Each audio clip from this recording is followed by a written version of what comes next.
Guys ये देख रहे हो, ये है देसी घी, गाय का घी है और इसमें है लहसुन, अदरक और लौंग।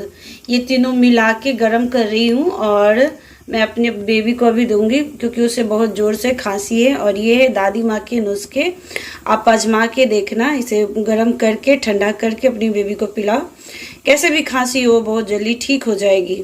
तो ये है दादी माँ के नुस्खे, एक बार ज़रूर आजमा के देखें अपने घर पे।